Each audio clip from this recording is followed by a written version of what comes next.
Eu sempre imaginei que a velhice seria um lugar de descanso, um ponto final suave depois de décadas de luta silenciosa. Mas naquela noite, quando meu próprio filho levantou a voz contra mim, percebi que a vida ainda guardava espinhos, mesmo para quem já colheu tantas pétalas pelo caminho. Eu tinha 61 anos, mãos calejadas por décadas de cuidado e um coração que acreditava conhecer tudo sobre amor. Mas nada me preparou para o momento em que Henrique, meu único menino, olhou nos meus olhos durante o jantar e disse, com uma frieza que cortou como faca: "Ou você dá o seu quarto para minha esposa, ou vai embora." A mesa ainda estava posta. O cheiro de frango assado com alecrim enchia a sala, e a televisão ao fundo murmurava notícias que ninguém prestava atenção. Clara, minha nora, segurava o garfo como se sustentasse uma vitória. Um sorriso estreito se formou no canto de sua boca, como se aquele momento fosse o final de um plano bem calculado. Ela nunca gostou de mim. Eu percebi desde o primeiro dia que seus olhos avaliavam mais do que observavam, pesavam, mediam, julgavam. Já Henrique, meu filho, aquele que eu carreguei no colo, que eu curei febres, que eu defendi de injustiças, agora parecia um estranho sentado à minha frente. Não chorei, não discuti, não dei o espetáculo que talvez Clara esperasse. Eu apenas respirei fundo e senti meu coração, tão acostumado a ceder, recusar-se a quebrar. Olhei para os dois com uma serenidade que nem eu sabia possuir e respondi: "Está bem." Levantei-me, peguei minha bolsa e meu casaco. Não precisei dizer mais nada. A porta se fechou atrás de mim com um clique suave, mas dentro de mim soou como um trovão. Pela primeira vez em muito tempo, eu não era movida pelo medo de perder. Eu estava, enfim, me escolhendo. Mas antes de continuarmos, quero fazer um convite muito especial. Inscreva-se no canal e deixe a sua curtida. Isso me ajuda a ver que vocês me apoiam e gostam das minhas histórias. E comentem aqui embaixo de qual cidade vocês estão assistindo. Agora, vamos continuar. Não levei nada além do que coube na pequena bolsa que sempre me acompanhava. Nenhuma roupa, nenhum retrato, nenhum objeto que pudesse me prender ao que já não me pertencia. A rua estava fresca, e um vento leve brincava com meus cabelos grisalhos. Peguei um táxi com as poucas notas que tinha. O motorista olhou para mim pelo retrovisor, com aquele tipo de olhar que reconhece dor, mas não invade. Ainda bem. Eu estava tão cansada de explicações. Pedi que me levasse a uma pousada simples. O quarto era pequeno, com paredes um pouco descascadas e uma janela que dava para um pátio onde uma árvore torta resistia ao tempo. Sentei-me na cama e só então chorei. Não foi um choro desesperado, não foi tristeza pura. Foi libertação. Era como se eu estivesse lavando anos de silêncios engolidos, de favores feitos sem reconhecimento, de amor dado sem retorno. Quando o sol nasceu, eu já sabia o que fazer. Eu tinha dinheiro guardado. Um dinheiro que Henrique nunca soube que existia. Meu marido, Samuel, falecido há quase 12 anos, foi quem insistiu para que eu o guardasse. "Fátima", ele dizia, "mulher precisa ter algo só seu." Não por desconfiança, mas por segurança. Eu achava exagero na época. Hoje, agradeço a memória dele como se ainda respirasse ao meu lado. Peguei um ônibus para uma cidade litorânea onde eu e Samuel sonhávamos viver depois da aposentadoria. Eu nunca tive coragem de ir para lá sozinha. Doía demais, mas agora parecia o único lugar em que eu poderia respirar de novo. O mar estava calmo quando cheguei. O vento trouxe sal aos meus lábios e bagunçou meus cabelos. Caminhei pela orla, sentindo a areia fina sob meus sapatos, até que vi a casa. Pequena, de paredes brancas, janelas azuis descascadas e uma cerca simples de madeira. Uma placa torta dizia: "Vende-se." Aproximei-me devagar. A porta estava entreaberta, como um convite. Bati palmas e uma senhora apareceu. Olhos brilhantes, cabelos presos num coque desarrumado, sorriso sincero. "Sou Áurea", ela disse. "Entre, querida. Aqui ninguém chega por acaso. Conversamos por horas. Sobre perdas, sobre recomeços, sobre a coragem que às vezes só nasce quando algo se rompe." No fim da tarde, eu sabia. Aquela casa era minha. E Áurea sabia também. Comprei-a no mesmo dia. Quando me sentei na varanda, assistindo ao sol descer lento sobre o mar, senti Samuel ali. Não como lembrança, mas como presença. Como se ele ainda segurasse minha mão, como se dissesse: agora sim. Fiquei ali até a noite engolir o último fio de luz. O mar respirava lento, como se me escutasse pensar. Pela primeira vez em muito tempo, não senti pressa, não senti medo. Eu estava onde deveria estar. Não sabia ainda o que o futuro guardava, mas sabia que algo profundo havia mudado dentro de mim. Eu não era mais uma mulher que mendigava espaço na própria família. Eu era uma mulher que voltava a existir. Acordei no meu primeiro dia naquela casa com o som das ondas tocando a areia, como um sussurro suave, constante, quase maternal. Havia algo profundamente curativo naquela cadência. Vai e volta, entrega e recolhe, vida e renascimento. O sol entrava pelas frestas da janela de madeira azul, criando desenhos dourados no chão de cerâmica antiga. Eu me levantei devagar, como quem teme quebrar um sonho frágil demais, mas logo percebi que ali nada era frágil. Nem o vento, nem o mar, nem eu. A cozinha era pequena, mas acolhedora. As prateleiras tinham algumas panelas antigas, talvez esquecidas pelos antigos donos. Havia uma chaleira de ferro, já um pouco desgastada. Lavei-a, enchi com água e preparei café. Enquanto esperava a água ferver, abri a porta da frente e deixei que o ar marinho invadisse a casa sem pedir licença. A brisa trouxe um cheiro de sal e um frescor que limpou meu peito de dentro para fora. Era como se, pela primeira vez em anos, eu pudesse respirar fundo sem sentir dor. Sentei-me na varanda com minha xícara e observei o horizonte. O mar parecia infinito, mas eu sabia que ali dentro, em suas profundezas, estavam segredos e memórias que ninguém jamais conheceria por completo. Talvez eu estivesse um pouco como ele.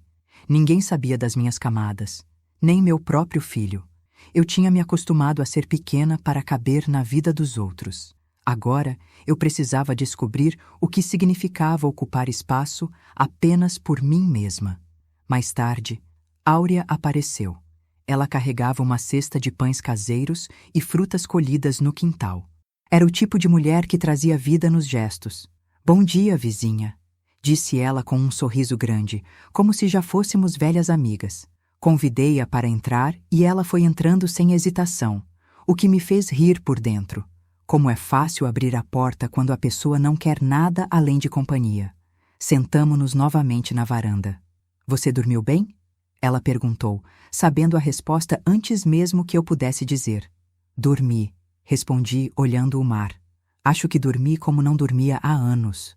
Ela assentiu, satisfeita. As casas perto do mar fazem isso com a gente. Devem carregar algum tipo de magia antiga. Eu quis acreditar nisso. E naquele momento acreditei. Passamos a manhã conversando. Áurea me contou que morava ali há mais de 30 anos. Era viúva, como eu. Tinha 3 filhos, todos morando longe. Ela parecia ter aceitado essa distância com uma serenidade que eu ainda não possuía. Falou-me sobre a feira da cidade, sobre as pessoas que valiam a pena conhecer e aquelas que era melhor evitar. Falou também de seu Pedro, o pescador que todos respeitavam. "Não é de falar muito, mas tem um coração bom", ela disse. Quando Áurea foi embora, senti a casa silenciosa, mas não vazia. Era um silêncio que acompanhava, não que esmagava. Passei a tarde limpando, abrindo janelas, deixando o vento circular. Cada objeto que eu tocava parecia ganhar nova vida, só porque agora era meu. E, ao mesmo tempo, eu recuperava um pouco de mim a cada gesto.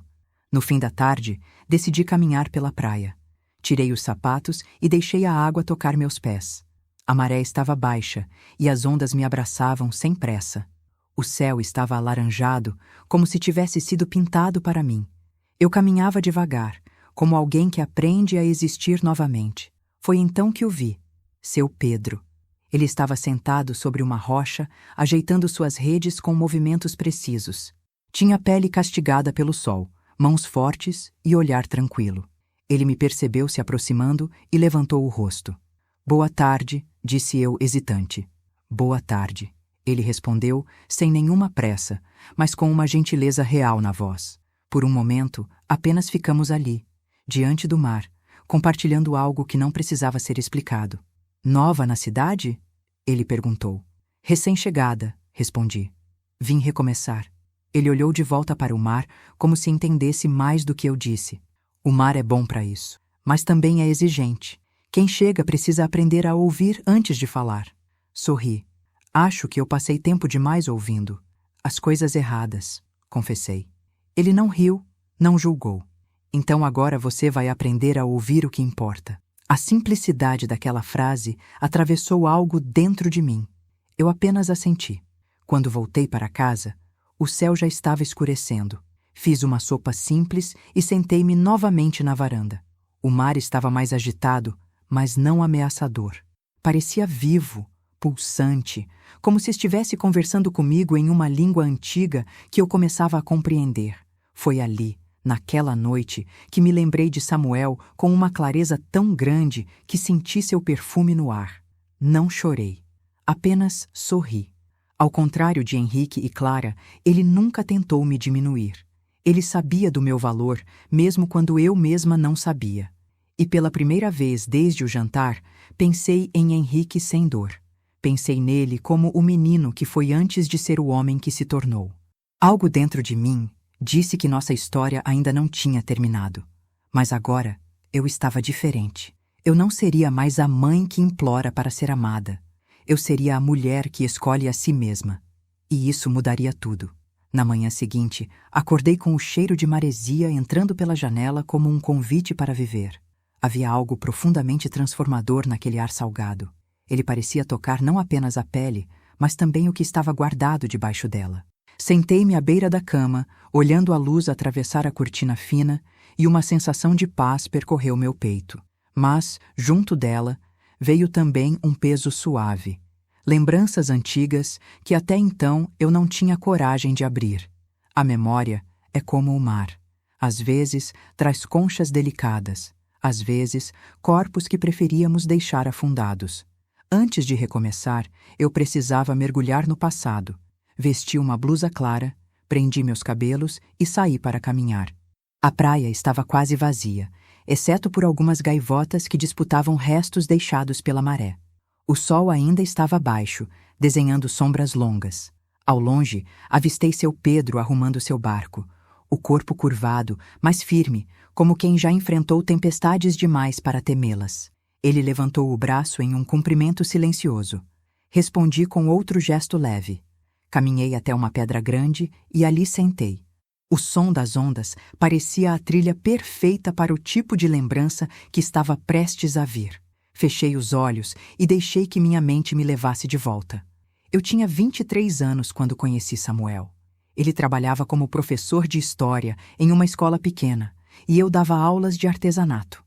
Nos encontrávamos nos corredores e, aos poucos, nossas conversas começaram a se alongar. Ele tinha um jeito calmo, voz firme e um olhar que parecia sempre enxergar um pouco além do que eu dizia. Um dia, enquanto tomávamos café em uma praça, ele olhou para mim e disse: Fátima, o amor não precisa ser grandioso para ser real. Às vezes, ele mora nos detalhes, e apontou para minhas mãos segurando a xícara, nas maneiras pequenas de existir ao lado do outro. Eu me apaixonei ali, na simplicidade, no cuidado. Depois de casarmos, nossa vida foi modesta, mas tranquila. Samuel era o tipo de homem que sabia fazer silêncio com significado. Nunca precisou gritar para mostrar que estava presente. Eu, por outro lado, era mais intensa. Queria agradar, construir, cuidar. Era meu modo de amar. E ele deixava, mas sempre dizia: só não esqueça de cuidar de você também. Eu prometi, mas não cumpri. Quando Henrique nasceu, minha vida passou a girar ao redor daquele pequeno corpo quente, daquela respiração frágil. Eu nunca imaginei que amor pudesse ser tão avassalador. Eu queria ser tudo para ele. E talvez, sem perceber, eu tenha sido demais. Samuel tentava equilibrar as coisas, mas eu sempre estava um passo à frente, fazendo, dando, cedendo. Quando Samuel ficou doente, foi rápido demais. Senti como se o mundo tivesse sido arrancado debaixo dos meus pés. Ele foi meu porto. Sem ele, eu virei barco à deriva. Henrique ainda era um adolescente quando o pai morreu, e eu me vi segurando dois mundos, o meu e o dele. Fiz o possível. talvez o impossível. Trabalhei dobrado, abri mão de tudo que pudesse pesar sobre ele. E de alguma forma, minha renúncia virou dever. Minha bondade virou obrigação. Meu amor virou script. E foi assim que Henrique cresceu, acreditando que eu existia para servi-lo. Abri os olhos. A maré tinha subido, molhando meus pés. Senti um aperto no peito, mas não era arrependimento. Era compreensão. O amor que damos de graça pode virar moeda nas mãos erradas. Levantei-me e voltei para casa. No caminho, encontrei Áurea varrendo o quintal dela, cantarolando alguma música antiga. Quando me viu, parou imediatamente. Você está com aquele olhar de quem voltou do fundo do oceano, ela disse, como se pudesse me ler por dentro. Sorri fraco. Hoje eu lembrei de tudo. Antes do Henrique virar esse homem que eu não reconheço, ele já foi meu menino. E eu já fui outra mulher. Áurea encostou o cabo da vassoura no ombro e me observou com calma, sem pressa, sem perguntas. Depois disse: a gente muda quando o amor é maior do que deveria ser. Mas não precisa continuar grande para sempre. Respirei fundo. Acho que eu estou aprendendo a diminuir. Não. Ela colocou a mão sobre a minha. Você está aprendendo a direcionar. Ficamos ali alguns minutos em silêncio. Não era preciso mais nada. Mais tarde, fui até o mercado da vila. No caminho, vi pela primeira vez a pequena pracinha com bancos de madeira e uma fonte no centro. Havia crianças correndo, senhoras conversando e um violão dedilhando alguma música suave. Senti que aquele lugar tinha vida e que, aos poucos, eu estava sendo acolhida por ela. No mercado, encontrei o tal Dr. Murilo, que Áurea havia mencionado vagamente, o advogado aposentado. Ele estava comparando preços de tomates, com o cuidado meticuloso de quem já não tem pressa. Era um homem de cabelos brancos bem aparados, roupa simples e olhos gentis. Quando percebi estar sendo observada, ele sorriu. A senhora é a nova dona da casa com janelas azuis, não é? Sou, respondi surpresa. Bela escolha. Aquela casa tem boa história, ele disse sem detalhar. Se precisar de qualquer orientação sobre a região ou sobre qualquer outra coisa, estarei por aqui. Eu agradeci, e naquele momento não dei importância. Mas o destino tem o hábito de apresentar pessoas antes que saibamos para que elas servirão. Ao voltar para casa, cozinhei um peixe fresco e comi devagar, ouvindo o som do mar. A cada garfada, senti uma firmeza crescendo dentro de mim. Não era raiva, não era vingança. Era algo mais sólido, uma consciência nova do meu valor. Eu tinha passado a vida acreditando que amor se prova pelo quanto se aguenta. Agora eu percebia. O amor verdadeiro não pede que você desapareça. E aquela compreensão, tranquila e profunda, seria a raiz de tudo que ainda estava por vir. Eu estava me levantando. E alguém iria sentir isso. Os dias fluíram com uma suavidade que eu quase havia esquecido que existia. Acordava com o barulho das ondas, fazia meu café, caminhava pela areia e voltava para casa para cuidar das plantas que Áurea me ajudara a escolher. Minha rotina era simples, mas carregada de um tipo de cuidado que eu nunca dera a mim mesma. Era como se, finalmente, eu estivesse aprendendo a me ouvir. Mas a paz, às vezes, atrai as sombras que tentamos deixar para trás. Foi numa tarde de vento forte que o primeiro sinal chegou. Eu estava sentada na varanda, costurando a bainha de uma cortina, quando meu telefone vibrou. O nome na tela fez meu estômago apertar. Henrique. Por alguns segundos, apenas observei o aparelho vibrando na mesa. O toque parecia mais alto do que realmente era, como se quisesse invadir a casa inteira. Respirei fundo, mas não atendi. O telefone tocou até cair na caixa postal. Eu sabia o que viria, e ainda assim, não estava pronta. Cerca de 2 horas depois, outra mensagem chegou, dessa vez escrita. Mãe, precisamos conversar. Era curioso. Quando ele dizia precisamos, normalmente queria dizer você deve. Sempre foi assim. Desde pequeno, eu atendia antes mesmo de ele pedir. Talvez por isso ele nunca aprendeu a esperar. Ou a agradecer. Não respondi. Continuei minha costura. No dia seguinte, outra mensagem. Desta vez mais longa. E fria. Achei que você fosse mais madura. Ter saído assim foi infantil. Clara está magoada.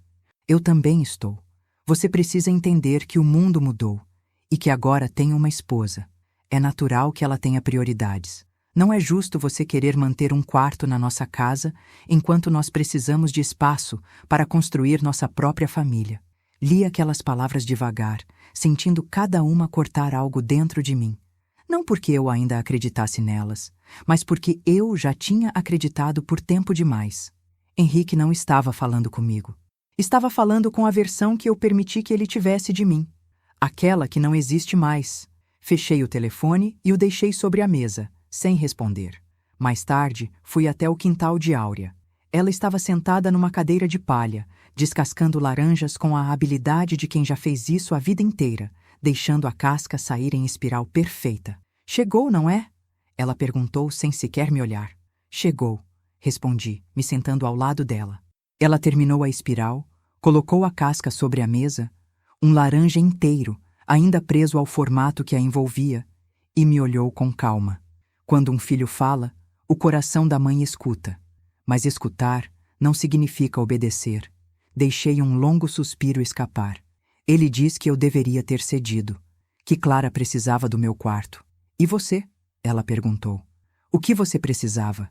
Essa pergunta veio como uma onda inesperada. Eu parei. Tentei formular uma resposta, mas nada saiu. E aquilo doeu mais do que tudo. Eu nunca tinha me perguntado o que eu precisava. No fim da tarde, fui até o cais, onde seu Pedro remendava suas redes. Ele sempre parecia saber quando eu precisava falar sem dizer nada. O mar hoje está mexido, ele disse, sem me olhar. Eu também, respondi. Ele sorriu com um canto da boca. Ondas grandes não derrubam quem aprendeu a flutuar. Sentei-me na beira da madeira envelhecida e contei sobre as mensagens. Ele ouviu em silêncio. Quando terminei, ele apenas disse: quando a maré sobe demais, a gente precisa saber quando sair da água. Eu sabia o que ele queria dizer. Eu já tinha saído. Agora tinha que aprender a continuar. À noite, enquanto jantava sozinha, meu telefone vibrou novamente. Dessa vez, a mensagem não era de Henrique, era de Clara. Acho importante que você saiba que Henrique chorou. Ele está destruído por causa da sua atitude. Você não faz ideia do quanto o machucou. Talvez fosse bom você refletir sobre tudo o que fez e pedir desculpas. Senti uma calma estranha se instalar em mim. Clara nunca usava palavras por acaso. Ela gostava de desenhar realidades que favorecessem sua narrativa. Eu conhecia aquele tipo de manipulação. Sutil, doce, mas cruel. Peguei o telefone e pela primeira vez respondi. Clara, por muitos anos eu me calei, achando que amor significava aceitar tudo. Hoje entendo que amor também é limite. Quando o Henrique quiser conversar de verdade, ele pode me procurar, mas sem exigências e sem cobranças. Boa noite. Enviei. Bloqueei. Respirei. E pela primeira vez, não tremi. 2 dias depois, encontrei Dr. Murilo novamente. Desta vez na praia, sentado na areia, lendo um livro já meio gasto. Ele levantou os olhos ao me ver aproximar. Posso? Perguntei, apontando para o espaço ao lado dele. Claro, disse ele, fechando o livro com a calma de quem sempre tem tempo. Ficamos alguns minutos em silêncio. Um silêncio confortável. Às vezes, comecei, a gente cria alguém com tanto amor que acaba criando também a ilusão de que esse alguém deve algo de volta. Ele não me olhou, apenas deixou que eu falasse. Meu filho acha que tudo o que fiz foi obrigação, que eu devia, que minha vida estava a serviço da dele. Murilo colocou o livro no colo. Você assinou esse contrato? Não. Então você pode rasgá-lo a qualquer momento. Aquilo ficou ecoando dentro de mim. E ele? Perguntei. O que acontece com quem sempre recebeu? Murilo respirou fundo e respondeu. Quem não sabe agradecer, só aprende quando perde. Eu olhei para o mar. O mar respondeu com silêncio, mas foi um silêncio que dizia tudo. Quando voltei para casa, algo já tinha mudado dentro de mim. Havia uma firmeza nova na minha postura, uma certeza tranquila nos meus passos. Eu sabia que Henrique voltaria a insistir. Sabia que Clara pressionaria. Sabia que esse capítulo ainda estava longe de acabar, mas agora eu estava pronta. Eu não era mais a mulher que saiu daquela casa na noite do jantar. Eu era a mulher que tinha chegado ao mar, e o mar me devolvia inteira. O tempo à beira-mar não se mede em horas, mas em marés. Eu já entendia isso. Os dias corriam tranquilos, quase silenciosos, e ainda assim eu sentia algo crescendo dentro de mim. Uma espécie de força que eu nunca tinha percebido que podia ter. Era como se o mar estivesse me devolvendo pedaços meus que eu nem sabia que havia perdido. Numa manhã de céu limpo, enquanto eu regava as plantas do pequeno jardim, ouvi alguém bater à minha porta. Quando abri, encontrei Dr. Murilo, segurando uma pasta de couro envelhecida. Bom dia, Dona Fátima. Ele sorriu com gentileza. Desculpe vir sem avisar. Claro que pode entrar. Respondi, abrindo espaço. Ele se acomodou na mesa da cozinha e eu coloquei água para ferver. Enquanto o vapor subia em pequenos fiapos, percebi que os olhos dele carregavam algo sério.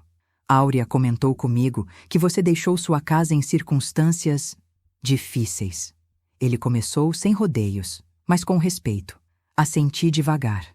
Meu filho me pediu para ceder meu quarto à esposa dele. Quando me neguei, ele disse que eu deveria ir embora. E eu fui. Ele ficou em silêncio por alguns segundos, como quem organiza pensamentos antes de tocá-los. E a casa onde eles moram é sua? Perguntou enfim. O café começou a borbulhar. Meu coração também. Formalmente sim, respondi. Mas foi um assunto que eu deixei quieto. Não queria criar problemas. Quando Samuel faleceu, a casa ficou no meu nome. Eu paguei a maior parte com meu trabalho. Henrique era ainda adolescente. Murilo apoiou as mãos na mesa, pensativo. Imagino que você tenha documentos disso. E então, como quem acende uma vela num quarto escuro, algo dentro de mim iluminou-se. Sim, eu tinha, mas estavam guardados na antiga casa, em uma caixa na parte de cima do guarda-roupa. Meu coração se apertou. Eu estava longe daquela casa, mas ela não estava longe de mim. Mas antes de continuarmos, me contem nos comentários o que vocês acharam da história até agora e o que fariam no lugar dela. Não saiam do vídeo, porque o que vem a seguir vai dar arrepios. Agora respirem fundo. Vamos continuar. Decidi que precisava encontrar uma forma de recuperar aqueles papéis sem precisar entrar naquela casa que antes fora meu lar e agora era terreno estranho. Não queria confronto. Não ainda. Foi então que Áurea, ao saber da situação, estalou os dedos, como quem resolve um mistério simples. Clara sempre sai de manhã para ir ao salão. Henrique sai cedo para trabalhar. Se você for até lá em horário certo, não vai encontrar ninguém. Eu conheço o bairro melhor do que sua palma da mão. Eu arregalei os olhos. Áurea, você está me sugerindo invadir a minha própria casa? Não é invasão quando a casa é sua, Fátima. Ela disse, firme. É retomada. Seu Pedro, que escutava a conversa encostado no batente da porta, apenas assentiu uma vez, como quem diz, ela está certa.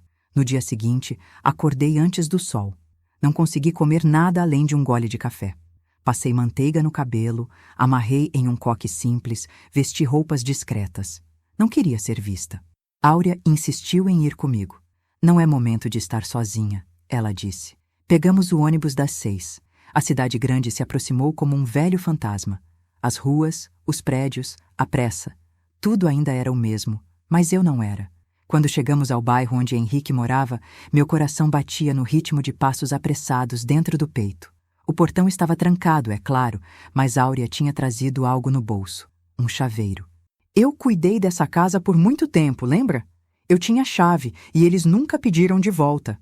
Aquilo me fez rir. Um riso pequeno, nervoso, mas real. Eu passei tantos anos pedindo permissão. Agora, era a vida que me abria as portas. Entramos. A sala estava arrumada, mas havia algo nela que não me pertencia. O cheiro era diferente. As cores eram outras. A casa já não era minha, mas as paredes ainda sabiam meu nome. Subi as escadas devagar.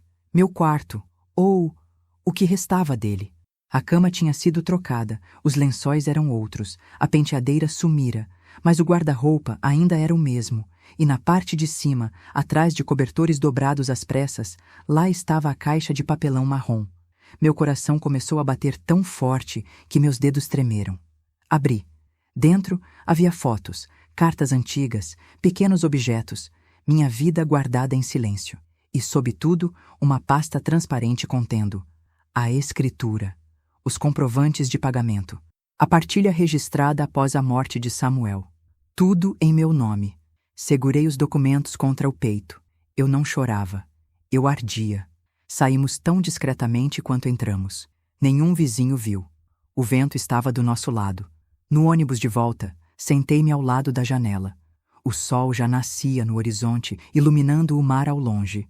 Áurea colocou a mão sobre minha perna. Você sabe o que fazer agora, não sabe? Eu assenti. Mas não era vingança que eu sentia. Era justiça. E justiça, quando nasce calma, é mais profunda. Ao chegar em casa, encontrei seu Pedro sentado no muro, como se já me esperasse. Olhei para ele, para o mar, para os documentos em minhas mãos. Agora começa, ele disse, simplesmente. Eu respirei fundo. Sim, agora começa. E pela primeira vez, desde que saí daquela casa, eu senti algo que nunca imaginei sentir de novo. Poder. Não poder sobre alguém, mas poder sobre mim. Eu estava de volta ao meu próprio destino. E o mundo inteiro estava prestes a descobrir. A partir daquele dia, algo mudou definitivamente dentro de mim. Não era apenas a certeza de que a casa onde Henrique e Clara viviam pertencia a mim por direito. Era a consciência clara e sólida de que durante muitos anos eu confundira amor com renúncia.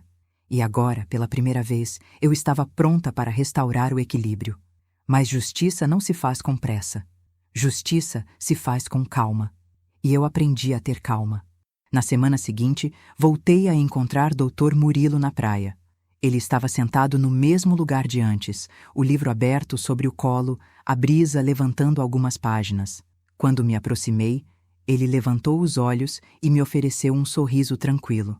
Vejo que você encontrou o que precisávamos, ele disse, antes mesmo que eu falasse. Eu sentei ao lado dele na areia fria.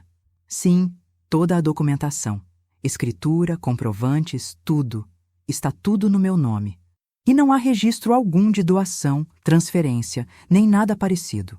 Murilo assentiu com lentidão, como quem confirma uma equação complexa, que ao fim é simples. Então é hora de estabelecer limites, ele disse. Claros, firmes e, acima de tudo, legais. A palavra legais ecoou fundo. Eu sempre temi o confronto, mas agora entendia que um confronto justo não é guerra, é defesa. Murilo abriu a pasta que havia levado consigo e colocou alguns papéis na areia entre nós. Eu posso redigir uma notificação, formal. Clara e Henrique serão informados de que a propriedade pertence a você e que, caso desejem continuar morando lá, deverão entrar em acordo para pagar aluguel ou, se preferirem, desocupar o imóvel. Meu peito se apertou. Ainda era meu filho, ainda era o menino que eu embalava para dormir. Mas eu também era mulher. E mãe não existe para ser pisada. Eu quero que seja feito, respondi. Murilo sorriu, pequeno, orgulhoso talvez. Assim faremos. Nas semanas seguintes, passei horas revisando documentos com ele. Ele me explicava cada termo jurídico com paciência, apontando detalhes que eu jamais perceberia sozinha. Sua voz era calma e segura, e havia algo em sua presença que me lembrava da força silenciosa de Samuel. Mas era diferente.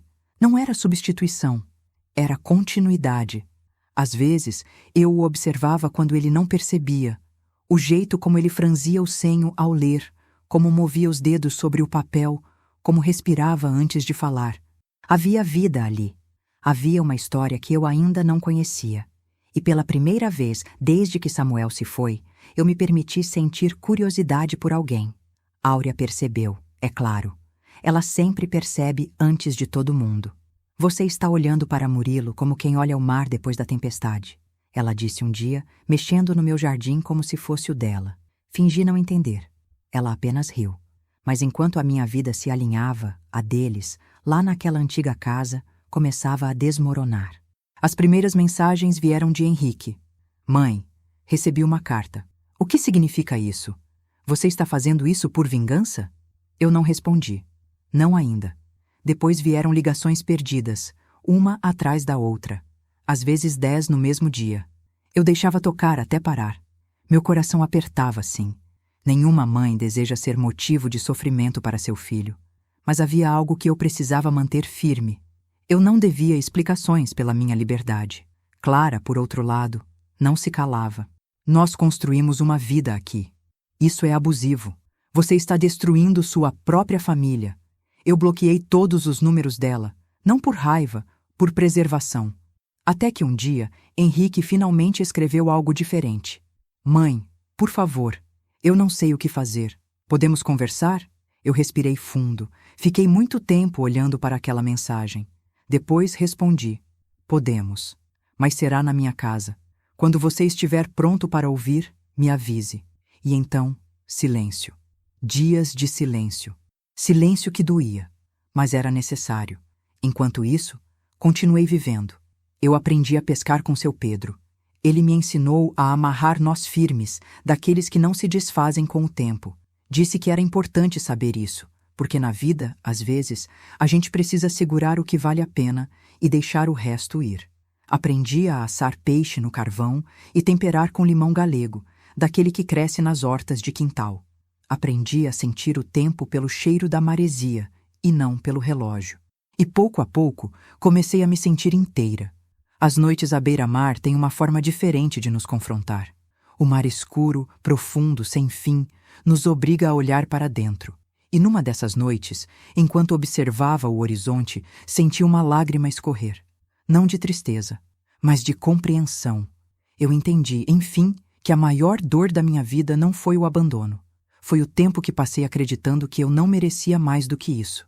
E agora que eu sabia, eu não aceitaria menos. Uma tarde, enquanto eu e Murilo tomávamos café na varanda, ele me olhou por um segundo mais longo que o comum. Você sabe que essa decisão vai mudar tudo, não sabe? Eu sei. Depois disso, não há retorno. Eu olhei o mar. Eu não quero voltar. Quero seguir. Ele sorriu. Um sorriso calmo, bonito. Então, você vai conseguir. E na manhã seguinte, a notificação foi enviada oficialmente. Henrique teria 30 dias para escolher, pagar pelo que nunca valorizou, ou partir. E assim, a teia começou a se fechar. Mas ainda havia algo que eu não sabia, algo que o mar guardava, algo que, quando viesse à tona, mudaria tudo outra vez. E dessa vez, não seria sobre o passado, seria sobre o que estava prestes a ser revelado. O 25º dia, após o envio da notificação, começou como qualquer outro. O mar respirava calmo, a brisa entrava pela janela com cheiro de sal e hibisco, e eu me sentia estranhamente em paz. Eu estava na cozinha, preparando café e pão dourado na chapa, quando ouvi batidas na porta, firmes, não hesitantes, mas também não agressivas, como quem sabe que precisa estar ali, mesmo sem saber o que dizer. Abri a porta. Henrique estava diante de mim. Não o Henrique adulto, o homem feito de ombros tensos e postura cansada, mas uma versão dele que eu não via há muitos anos. Meu menino. O rosto abatido, os olhos vermelhos, o corpo levemente curvado como quem carrega um peso que já não aguenta sustentar sozinho. Demoramos uns segundos apenas nos olhando. Mãe, ele disse, e a voz falhou. Eu o deixei entrar sem dizer nada. Ele se sentou à mesa e, por alguns minutos, o silêncio ocupou todos os cantos da casa. Coloquei uma xícara de café à sua frente. Ele a segurou com as 2 mãos, como quem busca calor. Eu não vim discutir. Ele começou. Eu sei que não tenho esse direito agora. Meu coração bateu forte, mas eu me mantive firme. Então fale, respondi. Henrique inspirou fundo. Eu sei que errei, que deixei que as coisas saíssem do controle, que deixei a Clara me afastar de você. Eu não disse nada, apenas ouvi. Talvez pela primeira vez em anos, ele estava falando sem esperar aprovação, resposta ou interferência. Apenas falando. Ele hesitou. Clara sempre foi competitiva. Sempre achou que precisava provar algo para todo mundo. Eu achava que conseguiria equilibrar. Mas Ele passou a mão no rosto. Eu fui covarde, mãe. A palavra ficou suspensa no ar. Era verdade. Quando você saiu de casa naquele dia, ele continuou. Eu vi o que tinha feito, mas aquilo já estava construído há tanto tempo. Eu não sabia como desfazer. Só deixei acontecer.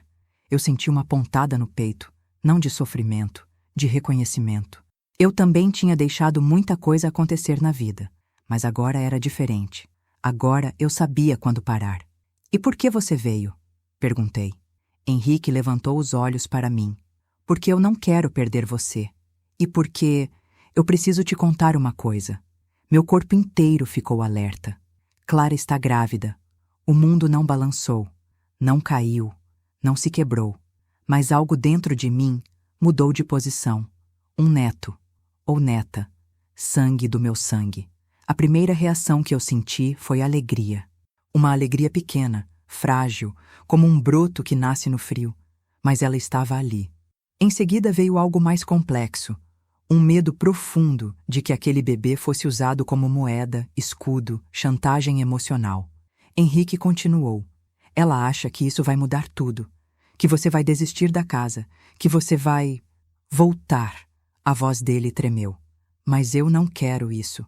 Eu não quero que meu filho cresça vendo o que eu fiz com você. Meu coração se partiu um pouco, e depois se recompôs, mais inteiro do que estava antes. Henrique, falei com calma, você fez escolhas. Eu também estou fazendo as minhas.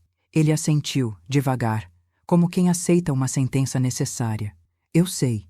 Eu só precisava que você soubesse da verdade antes de qualquer boato ou grito ou mensagem. Ele desviou o olhar. Eu devia ter te defendido, mãe. Eu respirei fundo. Você devia. Mas você ainda pode aprender. Ele chorou. Silencioso, como chora quem se arrepende de verdade. Eu coloquei a mão sobre a dele. Não para aliviar, mas para dizer: eu ainda estou aqui. Não da mesma forma, mas estou. Ele passou o resto da tarde comigo. Caminhamos pela praia, como fazíamos quando ele era pequeno. Falamos sobre Samuel, sobre o passado, sobre as coisas que se perderam no caminho. Eu entendi, enquanto ouvia minha própria voz dizendo verdades que eu nunca tinha dito, que não se trata apenas de perdoar, mas de entender onde termina o amor e começa o amor próprio. Quando o sol estava baixando, ele se levantou.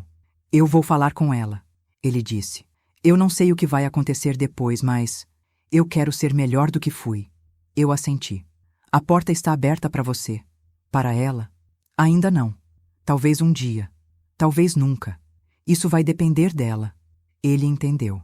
E foi embora. Naquela noite, eu sentei na varanda, olhando o mar refletir a lua. O som das ondas parecia respirar comigo. Eu pensei no bebê, no pequeno ser que ainda não existia fora do ventre, mas que já era promessa, já era mudança, já era cruzamento de destinos. Eu sabia que essa criança seria uma ponte.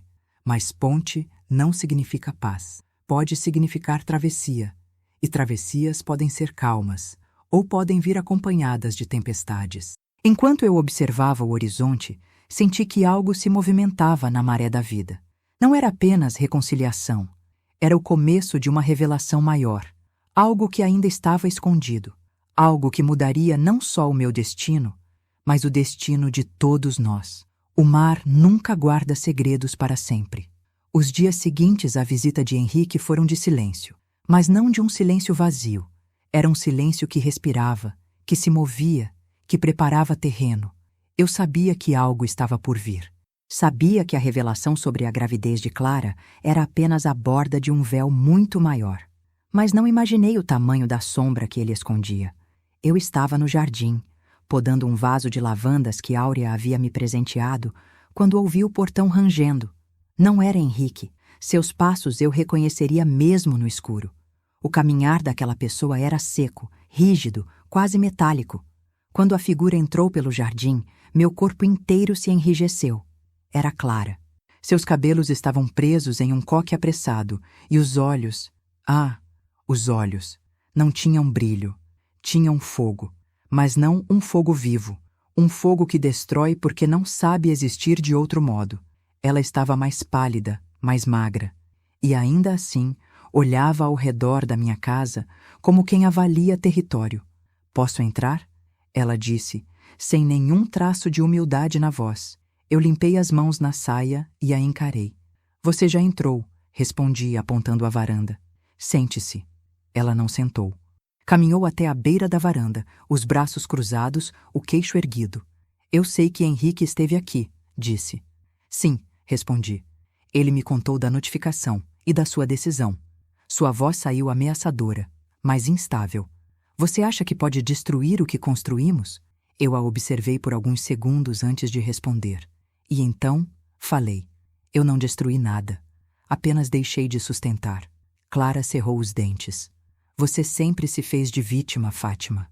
Sempre essa postura de mulher frágil, boazinha, mas no fundo, você sempre quis controlar tudo. Eu sorri. Pequeno. Um sorriso que não veio da boca. Veio da verdade. Clara, eu passei a vida cedendo. Você nunca percebeu porque nunca precisou lutar contra mim. Agora que eu parei, você acha que é ataque. Ela respirou fundo, tentando não tremer. Você acha que vai ganhar? Perguntou. Que vai ficar com a casa? Que vai viver tranquila com seu mar e sua nova vida de novela? Eu estou grávida, Fátima. Grávida do seu neto. Você acha mesmo que um juiz vai deixar você nos pôr na rua? Eu me aproximei, devagar, e respondi. Eu não estou colocando ninguém na rua. Estou oferecendo escolha. Vocês podem pagar aluguel, ou podem ir. Eu não estou tirando nada que não me pertence. Clara riu, mas foi um riso quebrado. Você acha que eu não sei o que está fazendo? Ela aproximou o rosto do meu. Você quer que meu filho cresça longe da avó. Você quer substituir o amor que eu tenho com o Henrique. Você... E então ela desabou. Não em lágrimas bonitas de quem busca compaixão, mas em soluços de alguém que está despencando por dentro. Sentou-se no banco da varanda como se suas pernas não mais a sustentassem. Eu estou desesperada, ela disse, pela primeira vez com sinceridade. Eu estou com medo. Eu me sentei ao seu lado. Não toquei nela. Não era hora de consolar. Diga, eu disse. Todo medo tem nome. Ela levou alguns segundos para conseguir falar. Henrique. Sua voz saiu afogada. Henrique está suspeitando que o bebê não seja dele. Meu coração se imobilizou. Não pela traição, não pelo impacto, mas pelo fato de que ela tinha vindo até mim dizer isso. Ele tem motivos? Perguntei firme. Ela demorou. Olhou para minhas mãos, para o mar, para o chão. Sim, silêncio. Um silêncio que arranhava o ar. Quem é o pai? Perguntei. Ela tapou o rosto e chorou como quem se parte por dentro. Eu não sei. A frase saiu arrastada. Eu não tenho certeza. Um vento forte soprou, levantando o cheiro do mar e das flores. E então eu entendi. Clara não era apenas arrogância. Clara era medo. Medo de perder o lugar. Medo de nunca ser suficiente. Medo de ser descartada, como tantas mulheres são. E eu entendi outra coisa.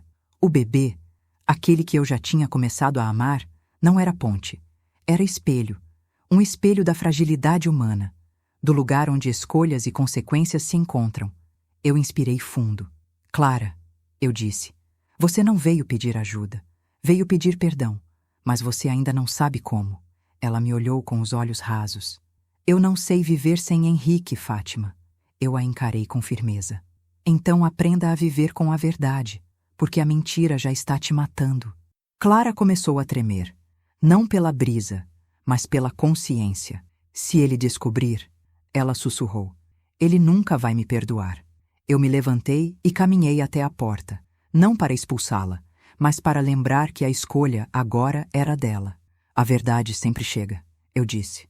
A questão é, você quer ser a pessoa que diz? Ou a pessoa que espera ser desmascarada? Clara ficou imóvel. Depois, levantou devagar. Seus olhos vermelhos pareciam crianças. Eu preciso de tempo. Não muito, respondi. A maré está virando. Ela saiu. E eu fiquei ali, observando a porta fechar. Meu coração estava calmo, profundamente calmo. Mas algo no horizonte me dizia que o pior ainda estava por vir. Porque a verdade não é tempestade. A verdade é o mar. Ela sempre volta e leva tudo consigo. Depois da visita de Clara, a casa ficou mergulhada em um silêncio pesado. Não era o silêncio tranquilo do mar. Era aquele silêncio tenso, suspenso, prestes a quebrar. Eu sentia que cada onda que chegava à areia trazia um recado, uma promessa de revelação. A verdade estava vindo e não adiantava ninguém tentar segurar. Na manhã seguinte, acordei cedo. O céu ainda estava azul pálido e o vento carregava cheiro de chuva distante. Fui até o quintal regar as plantas. Lavanda, hortelã, alecrim. O aroma me acalmava. Eu sabia que precisava estar inteira para o que viria. Quando voltei para dentro da casa, encontrei Murilo na varanda, sentado na cadeira de palha. Ele me olhou com uma expressão que eu ainda estava aprendendo a decifrar, suave, mas atenta, como se ele estivesse observando algo dentro de mim que nem eu sabia que estava lá. Recebi uma ligação. Ele disse, antes que eu pudesse perguntar qualquer coisa. Meu coração acelerou. Do Henrique? Ele balançou a cabeça. De Clara. Eu respirei fundo. Ela contou? Ele fez uma pausa, e eu soube que a resposta seria mais complexa do que um simples sim ou não. Ela pediu orientação jurídica, ele disse. Está com medo, muito medo. Eu me sentei ao lado dele. Ela deve contar a verdade. É a única forma de quebrar esse ciclo, eu disse, mais para mim do que para ele. Murilo ficou em silêncio por um momento, olhando o mar. Você sabe, ele começou, que quando a verdade vem, ela não vem só para um. Vem para todos. Eu assenti. Eu sabia. Porque a verdade não escolhe lado. Ela expõe. No fim da tarde, Henrique me ligou. Mãe, posso ir aí? Sua voz estava diferente. Tensa, arfada. Venha. Ele chegou em menos de 20 minutos. Estava nervoso, com os cabelos bagunçados, como quando era adolescente e algo o atormentava. Sentou-se à mesa, colocou as mãos no rosto e respirou fundo. Eu confrontei Clara, ele disse. Eu perguntei diretamente. Perguntei se o filho era meu. Meu coração segurou o ar. E ele olhou para mim. Aquele olhar não era o do homem que me feriu. Era o do menino que eu sempre tentei proteger. Ela não conseguiu responder, ele disse. Chorou. Implorou para eu acreditar nela, mas não respondeu. Ele engoliu seco, tentando manter a voz firme. E eu não consegui ficar naquela casa. Eu saí. Eu deixei ela lá, sozinha. Eu senti a dor que ele carregava, mas também reconheci a responsabilidade que finalmente florescia. Henrique, eu disse, tocando sua mão. Às vezes, a única maneira de salvar alguém é deixá-lo encarar o espelho. Ele fechou os olhos, como se aquilo doesse e curasse ao mesmo tempo. Eu quero fazer as coisas direito agora, mãe, ele continuou. Eu não quero repetir erros, nem meus, nem dos outros. Eu sabia o que ele queria dizer. Ele estava falando de Samuel e de mim. Eu sei, respondi. Foi então que ele me encarou de forma mais direta. Mãe, eu posso ficar aqui por um tempo? Só até tudo se resolver? Eu sorri. Um sorriso simples, sem mágoa, sem vitória. Pode. Esta sempre foi sua casa. Você que tinha se afastado dela. Ele chorou. Não aquele choro desesperado, o choro de quem finalmente encontra chão. Eu o abracei. E naquele abraço eu senti uma parte minha que eu pensei ter morrido voltar a pulsar. Não era submissão, não era culpa, era amor com limites. Amor de mulher que aprendeu. Henrique ficou no quarto de hóspedes. Dormiu profundamente, como alguém que finalmente cede ao cansaço de anos. Eu fiquei na sala, observando a escuridão pela janela. A lua refletia no mar, e eu percebi que algo estava se movendo dentro de mim também. Não era apenas justiça, era transformação. E transformação às vezes dói. No dia seguinte, Clara veio. Não bateu forte, não chegou gritando.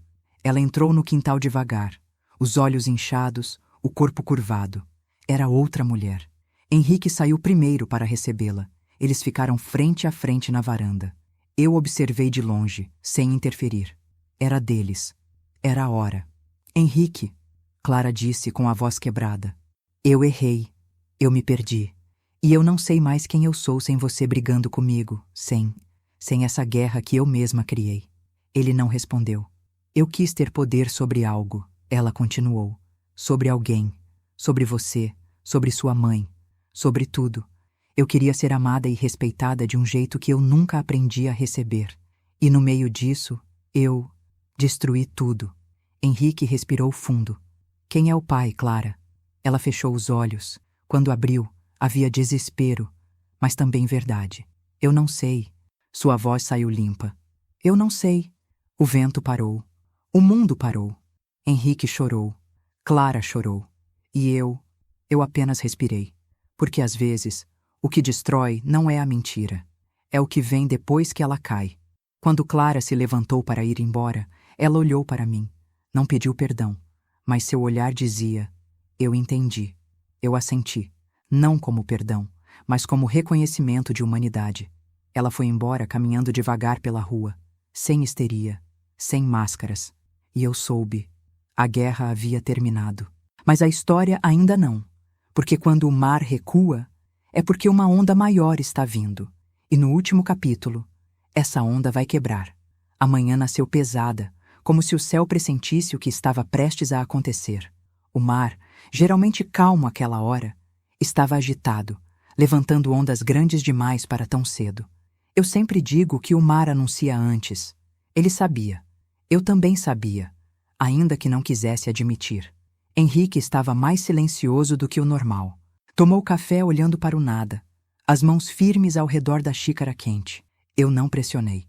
A dor precisa de espaço para respirar, senão vira pedra dentro do peito.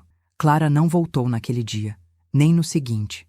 A casa deles, agora confirmadamente minha, ficou habitada apenas pelo eco do que nunca foi verdadeiro. Mas naquela tarde, algo aconteceu. Eu estava dobrando uns panos na sala quando ouvi alguém chamar meu nome, lá fora. Não foi batida no portão. Foi chamado por voz, uma voz que não pertencia a nenhum dos dois. Saí para a varanda. Áurea estava na calçada, mas ela não sorria. E quando Áurea não sorria, o mundo parecia pequeno demais. Fátima, ela disse, apenas isso. Diz, respondi sentindo o corpo inteiro ficar alerta. Clara está no hospital. Meu coração parou. O bebê? Perguntei, mais com o sopro do que com a voz. Ainda está lutando, ela disse, tocando meu braço. Mas ela tentou tirar a própria vida. Henrique ouviu da porta. Eu nem tinha percebido que ele estava ali. Ele não hesitou nem por um segundo. Pegou a chave do carro e saiu correndo. Eu fui com ele. O hospital era frio. Frio de verdade. Não de ar-condicionado. Frio de dor. Clara estava sedada, pálida, frágil, envolta em fios e aparelhos. Henrique parou diante dela e, pela primeira vez desde criança, eu vi meu filho desabar sem tentar se controlar. Ele se ajoelhou ao lado da cama, apoiou a testa no colchão e chorou como quem entrega tudo. Eu coloquei a mão em suas costas, não para resolver, para acompanhar. Ela estava sozinha, ele disse com a voz quebrada. Ela estava lutando com um medo que eu não vi. Eu devia ter visto. Eu devia ter. Ele soluçou. Eu a amei, mãe. Eu ainda amo. E então eu entendi. O amor não some. Ele muda de forma. Henrique não queria guerra. Ele queria cura. Eu respirei fundo. Henrique, falei com calma. Amar não é carregar. Amar é estar. E você está aqui agora. Isso é o que importa. Ele me olhou e naquele olhar havia, enfim, maturidade. O bebê, ele sussurrou. Aproximei-me da enfermeira. Ela me explicou. Clara estava estável, mas vulnerável. O bebê, uma menina, lutava. Pequena demais, forte demais para desistir. A menina, minha neta, a vida insistindo, mesmo em meio ao caos. E foi então, naquele hospital frio e cansado de histórias de dor, que eu tomei a decisão que mudaria tudo. Clara acordou 2 dias depois. Olhou ao redor, confusa. Quando viu Henrique, começou a chorar. Não como antes, mas como alguém que não espera mais nada. Eu me aproximei devagar. A menina está lutando, eu disse. Ela levou a mão ao peito como se ele doesse. Eu não mereço ser mãe dela. Eu sentei ao lado dela. Talvez não mereça, respondi com honestidade. Mas a maternidade nunca foi sobre merecimento. É sobre decisão. E você ainda pode decidir. Ela me olhou com olhos cansados. Você não me odeia? Eu pensei por um instante. Não, porque se eu te odiasse, eu ficaria presa em você. E eu passei a vida inteira presa a coisas que não me queriam bem. Agora eu escolho a minha liberdade. Clara desabou. Não em arrogância, em verdade. Henrique segurou sua mão. E ali, naquele quarto branco, pela primeira vez, não havia guerra, havia dor. Mas também havia possibilidade.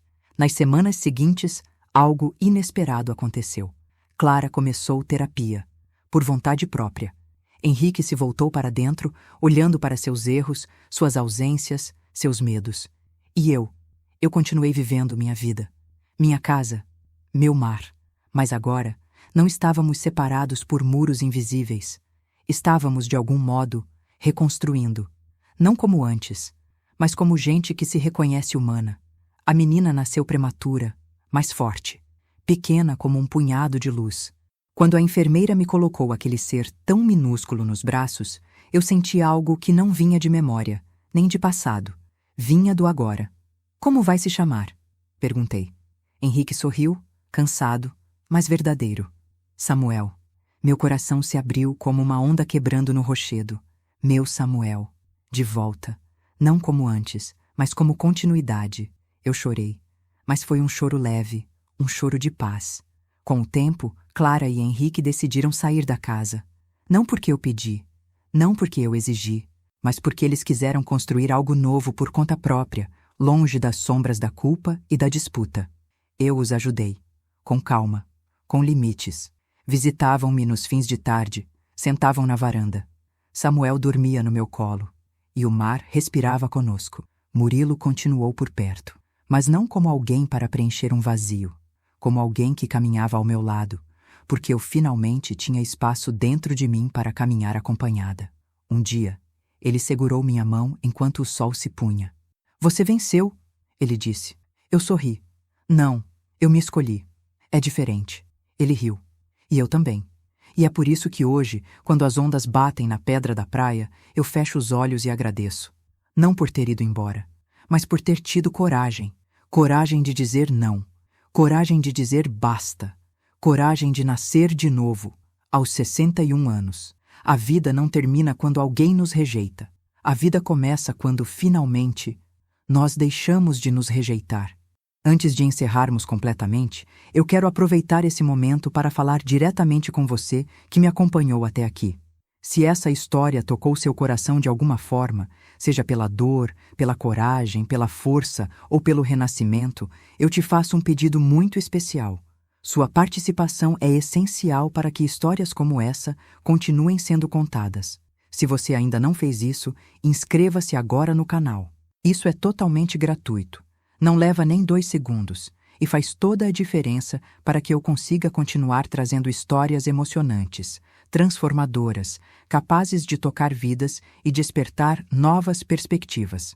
Quando você se inscreve, você me mostra que está aqui comigo, que você acredita no tipo de conteúdo que eu compartilho, que, assim como eu, você sabe que cada história tem algo a ensinar. E além de se inscrever, deixe sua curtida neste vídeo. A curtida é muito mais importante do que parece. É ela que faz o vídeo chegar a outras pessoas que talvez estejam precisando ouvir exatamente essa mensagem hoje. Às vezes, uma simples história pode salvar alguém de uma tristeza profunda, de um relacionamento abusivo, de uma vida sem amor próprio. Você pode ser parte dessa corrente. E agora, eu quero muito saber de você. Comente aqui embaixo de qual cidade você está assistindo. Sim, pode ser só o nome da sua cidade. Mas para mim, isso significa que eu posso visualizar você. Significa que eu posso imaginar onde essa história chegou. Que ela atravessou estados, ruas, casas, vidas, e que você esteve comigo em cada capítulo. Se essa história te emocionou, diga também nos comentários. Você teria feito o mesmo no meu lugar?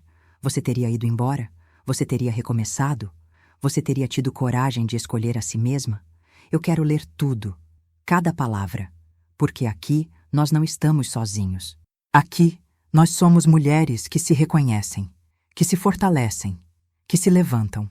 Muito obrigada por estar comigo até o final. Obrigada por ouvir. Obrigada por sentir. Eu sou Fátima, e essa foi a minha história.